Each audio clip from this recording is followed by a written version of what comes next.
ইউনূস সাহেবের লোম টাচ করতে পারতেছে না কেউ। বাংলাদেশে ইউনূস সাহেবের লোম টাচ করার কোনো লোক নাই। আমি যদি প্রধান উপদেষ্টা আর ইউনূস সাহেব যদি স্বরাষ্ট্র উপদেষ্টা বানায় রাখি, তাও একই কাজ হবে।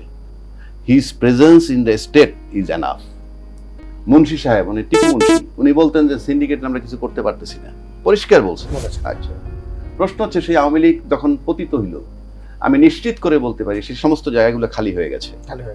চাঁদাবাজি বলেন, সিন্ডিকেট বলেন, কিন্তু সেই শূন্যস্থান পূরণ করেছে কারা? তার আগে আমাকে ৩-৪ জন ফোন করে বলছে একই অবস্থা, বিএনপি মনে হয় যেন ক্ষমতায় এসে গেছে, বিএনপি মনে হচ্ছে যেন যে তাদের কথাবার্তা ক্ষমতায় এসে গেছে। এবং আমার কাছে বিকেলবেলা আমি বলার দরকার, হয়তো আর কেউ বলবে না এরকম, বিকেলবেলা একটা ছোট দোকানের, আর আমাকে তো দুনিয়া মোটামুটি সবাই চেনে, আমি শুয়ে আছি, বললো যে অমুক লোক, একটা ছোট্ট রেস্টুরেন্টের নাম দিলাম, যে আমি তো চিনি না উনি কে। আমি গেলাম, কথা বললাম, বললো স্যার আমাদের কাছ থেকে চাঁদা দাবি করতে আসছে। অনেক কষ্ট করে জিজ্ঞেস করলাম কারা, বলে স্যার বুঝে নেন স্যার।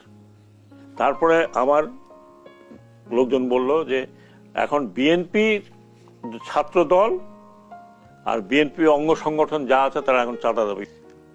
আমাকে রিপোর্ট দিয়েছে যে বিএনপির ছাত্র দলের লোকজন বেরিয়েছে, তারেক ভাই আসবে, তার জন্য চাঁদা উঠাইতে হবে। মানে তারেক রহমান আসবেন দেশে, তার জন্য চাঁদা উঠাইতে হবে, রিসেপশন। দোকানে দোকানে যাচ্ছে। আমি এক দোকানদারকে বললাম ধরে পিটাই দেন। এবং আমরা অতীত দেখছি যখন মাঠে মার্শাল মানে আর্মি নামে, তারপরে কাজ হয় না। This is first time. মেএসটিসি পাওয়ার দেওয়ার পরও যখন আর্মি কাজ করতে পারে না, নাথিং, এটা আই ওয়াশ, সিগন্যাল আছে, করবা না, তা নাহলে হয় না কেন? মাই কোশ্চেন ফিনিশ নেই। এইবার আসেন আপনার 3টা চ্যাপ্টার। বাংলাদেশে ছাত্ররা বিদায় দিয়ে দিছে, ছাত্র আসে মেইনলি, তাদের ফোকাস সবাই একত্র হয়ে আইসে কি করছে, হাসিনাকে সরাই দিয়ে আমাকে বসায় দিল। বসায় দেওয়ার পর কি হইল, সেকেন্ড ধাপটা আসলো যে রাষ্ট্রপতিকে সরাইতে হবে, কারণ তো মসজিদের ইমাম না, আগেও বলছি এখনো বলছি, সে হলো দোসর। তাকে যখন অপারেশন করতে গেল, তখন একটা বড় দল বলল তাকে অপারেশন করলে সাংবিধানিক সংকট হবে। আমি আসমান দিয়ে বললাম, শেখ হাসিনার সরাইলে কি সাংবিধানিক সংকট হয় না? আপনি এখানে সাংবিধানিক সংকট হয়ে গেল। আমি তো এই রাজনীতিবিদ, আই ক্যানট ফেইথ।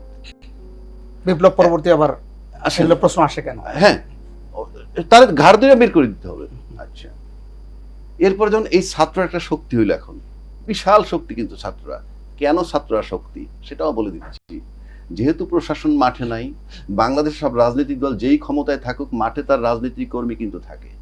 তার মানে রাজনৈতিক যে দলটা ক্ষমতায় যায়, তার মাঠের শক্তি তার কর্মী বাহিনী। ইউনূস সাহেবের সেটা নাই। তা আপাতত ইউনূস সাহেব না বললেও এই ছাত্ররা তার পক্ষে কাজ করবে। এই জন্য করবে, ইউনূসের নিয়োগকর্তা তারা। 1, 2, প্রশাসন ইউনূস সাহেবের নন কোঅপারেট করে অ্যাবসলুটলি। শেখ হাসিনা ওভারসিজ বৈশে বৈশে যখন বলছে 2 মাসে ফেলে দিব, পুলিশের উপর একটা আস্থা আসছিল পুলিশের, আমাদের উনি ফেরত আসতেছেন। 7 মাস পার হওয়ার পর কিন্তু পুলিশ কিছু নামতেছে মাঠে, হায় রে আল্লাহ, এ তো মহামী মুসিবত, 2 মাসে তো কিছুই হয় নাই। তারপরে নতুন দল গঠন করার ব্যাপারে সেনাবাহিনীটা অনুপ্রেরণা হিসেবে ছাত্রদের নেওয়া উচিত। লং রানে বলবে আপনার কথায় আমরা এই দল গঠন করছি। কেন? আপনি বলছেন স্বাধীনতা সার্বভৌমত্ব বিপন্ন হতে পারে, এবং বলছেন যে আপনার কিছু করার থাকবে না। তো আপনি যখন কিছু করার থাকবে না, তখন আমার সমাজ গড়ে তুলতে হবে। সুতরাং এই ছাত্ররা সেই জন্য গড়ে উঠছে। এই কথা যদি বলে কিছু করার থাকবে না, আমি তো বলি এইটাই তাদের বলা উচিত। 2 নম্বর, শেষ পর্যায়ে চলে আসছি আমরা, সময় একেবারে। 2 নম্বর আসেন, এখন বলছেন কারা কারা সংস্কার চায়, কারা কারা স্থানীয় নির্বাচন আগে চায়, কারা বিচার আগে চায়। ত্রিমুখী লড়াই হবে। এই ত্রিমুখী লড়াই কারণে আপনি ইউনূস সাহেব দেখবেন আজকে বিএনপির কথা বলছে, নির্বাচন হয়তো সংসদটাই আগে দিবে, কিন্তু এই ছাত্ররা যদি না মানে, আপনি কি করবেন? রাজনৈতিক অধিকার তার। কারণ আমি এই ছাত্র দল করব তা না, আমি মানসিকভাবে তাদেরকে সাপোর্ট করি। এই কারণে একটা ফ্যাসিস্ট সরকারের বিরুদ্ধে একটা রাজনীতি দাঁড়াইছে। এছাড়া এক্সিস্টিং কোনো দলকে আমি সেভাবে দেখি নাই। সব দলের একত্র উচিত ছিল একটা জায়গায়, যে শেখ হাসিনার ওই স্বৈরাচারের বিচারটা অন্তত করো। সেই একটা জায়গায় যদি একমত হইতো, এই ছাত্র দল গঠন করতে নাও পারতো।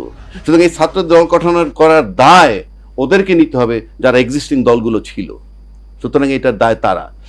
এখন ইউনূস সাহেব যদি নির্বাচন দেয়, আমি মোটামুটি নিশ্চিত নির্বাচন হওয়ার সম্ভাবনা খুবই কম। কারণ তিনটা ফোর্স প্যারালালি চলবে।